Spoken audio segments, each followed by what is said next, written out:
એટલી હિંમત રાખી છે પોલીસ વાળા હું ના મારા પરિવારને બોલાવીને ઉલટું સુલટું પૂછે. મેં બધું લખાયું, બધું કીધું છે, તો મેન આરોપી છે એનું તો કોઈ વસ્તુ લેતા જ નથી. હજુ પણ જે રીતે કાર્યવાહી થવી જોઈએ સંતોષકારક કાર્યવાહી નથી. જે રીતે તપાસ થવી જોઈએ એમાં થોડી કચાશ છે. ડાયરામાં એક ભૂલ, માયાભાઈની માફી અને માફી મંગાવનાર નવનીત સાથે મારામારી બાદ હવે આખો મામલો સમાજ અને રાજકારણ સુધી પહોંચી ગયો છે. આ મામલે પહેલા ભાજપના નેતા અને રાજુલાના ધારાસભ્ય હીરા સોલંકી વચ્ચે પડ્યા હતા અને હવે જસદણના ધારાસભ્ય કુંવરજી બાવળિયા અને વડગામના ધારાસભ્ય જિગ્નેશ મેવાણીએ પણ પોતાની પ્રતિક્રિયા આપી છે. નમસ્કાર, આપ જોઈ રહ્યા છો ચક્રવાત ન્યૂઝ. હું છું આપની સાથે નિધિ. ચક્રવાત ન્યૂઝ. બગદાણા વિવાદ થોભવાનું નામ નથી લઈ રહ્યો, ત્યારે જસદણના ધારાસભ્ય કુંવરજી બાવળિયા પીડિતને મળવા હોસ્પિટલ પહોંચ્યા હતા. આ દરમિયાન પીડિત કુંવરજી સામે ધ્રુસકે રડવા લાગ્યો અને પોલીસ પર ગંભીર આરોપ લગાવી પોતાના દીકરાને પરેશાન કરતા હોવાનો આરોપ લગાવ્યો હતો. ત્યારે વધુમાં પીડિત શું કહી રહ્યા છે, કુંવરજીને સાંભળો. હવે અત્યારે કોકને પકડીને લાવ્યા છે, એના પરિવારના મને ફોન કરે કે અમારા છોકરાને 10,000 રૂપિયા દૃષ્ટિને દેવાના ને એના માટે થઈ કે અમારા છોકરા નામના હાજર કરવા લઈ આવેલા છે. બીજાને અમારા છોકરાને ખબર નથી કાંઈ એમ. કાલે એ લોકો આવ્યા હતા,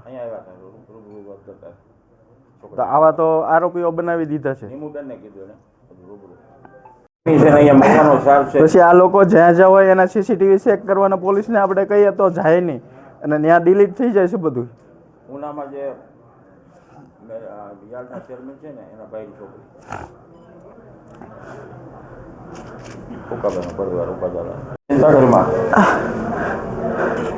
આ પોલીસ વાળા હું ના મારા પરિવારને બોલાવીને ઉલટું સુલટું પૂછે.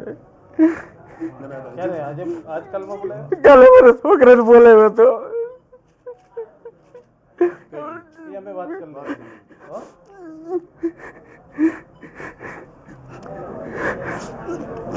મેં બધું લખાયું, બધું કીધું છે, તો મેન આરોપી છે એનું તો કોઈ વસ્તુ લેતા જ નથી. કેટલા પુરાવા અમે આપીએ છીએ. હા, પછી પાછો મારા છોકરાને બોલાવ, તારા બાપાને ક્યાં ખોટું રાજકારણ ન કરે એમ. એમાં ક્યાં રાજકારણ આવે? હા, ડીવાયએસપીએ કાલે મારા છોકરાને હા ડીવાયએસપીએ કીધું. હા, પૂછો, મારા છોકરો જો અહીંયા જ છે. પીડિત સાથેની મુલાકાત બાદ કોળી સમાજના આગેવાન અને ધારાસભ્ય કુંવરજી બાવળિયાએ પોલીસ પર ગંભીર આરોપો લગાવ્યા હતા. સમગ્ર ઘટના વિશે તેમણે પોલીસની કાર્યવાહી પર આશંકા વ્યક્ત કરી તટસ્થ તપાસની માંગ કરી છે. બગદાણા મુકામે જે વર્ષોથી સેવાકીય પ્રવૃત્તિ સાથે જોડાયેલા અને જાહેર જીવનમાં પણ અને સામાજિક ક્ષેત્રમાં સંકળાયેલા ભાઈ નવનીતભાઈ બાલદિયા, એના ઉપર જે ત્યાં ઘટના ઘટી અને અમાનવીય રીતે એના ઉપર જે રીતે હુમલો કરીને મારવામાં આવ્યો, એક દુઃખદ ઘટના છે. એના ફરિયાદી તરીકે જે રીતે નવનીતભાઈને હોસ્પિટલમાં દાખલ કર્યા પછી એમને જેમના નામ આપ્યા એમના કેટલાકની ધરપકડ પણ થઈ છે. કેટલાકના હજુ ફરી વખત નિવેદન પણ એનું લેવાયું છે. પણ જે રીતે પોલીસની ક્યાંક એમના કહેવા મુજબ શંકાસ્પદ ભૂમિકા છે, એ ભૂમિકામાં હજુ પણ કોલ ડિટેલ તપાસીને સીસીટીવી કેમેરા જોઈને હજુ પણ પોલીસ તરફથી જે રીતે કાર્યવાહી થવી જોઈએ એમાં થોડીક એમની લાગણી એવી અને એમની વાત એવી છે કે હજુ પણ ખૂબ કચાશ રહે છે. પોલીસ તરફથી જે એની શંકાસ્પદ એમાં એક પોલીસ અધિકારીની બદલી પણ કરવામાં આવી.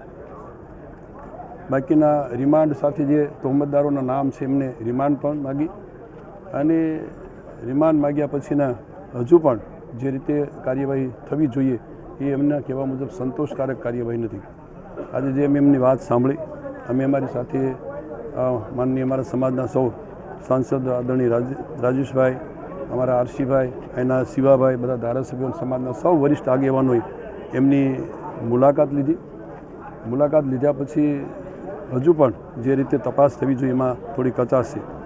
અમે સૌ સમાજના લોકોએ મળીને સોમવારે માનનીય મુખ્યમંત્રી સાહેબ અને ગૃહમંત્રી હર્ષભાઈ નાયબ મુખ્યમંત્રીને પણ મળવાના છીએ અને જે કાંઈ એમાં શંકાસ્પદ ભૂમિકા હોય પોલીસની હોય તો એ અને જે તહોમતદારો હોય એની કોલ ડિટેલની તપાસ થાય અને સીસીટીવી કેમેરાની પણ તપાસ થાય જોવાય અને એમાં ખરેખર જે તહોમતદારો છે એના ઉપર સખત કાર્યવાહી થાય એ અંગેની આજે અમારા સૌ આગેવાનોની પણ લાગણી છે અને સમાજની દૃષ્ટિએ પણ સૌએ આ એક વાત કે ન્યાયિક તપાસ થવી જોઈએ અને પગલાં લેવા જોઈએ.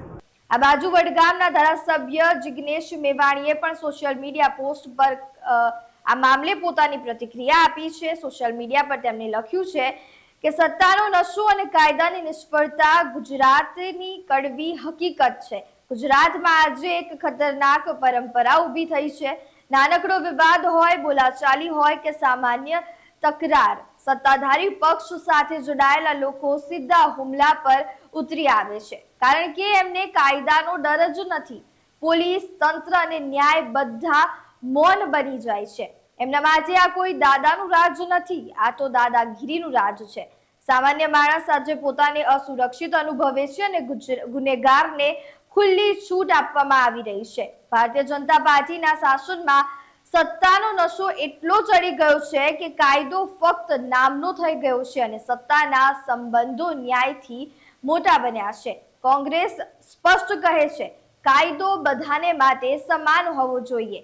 દોષિત કોઈ પણ હોય, બચી ન જવો જોઈએ. અન્યાય સામે અવાજ ઉઠાવવો એ ગુનો નથી, અન્યાય કરવો એ ગુનો છે.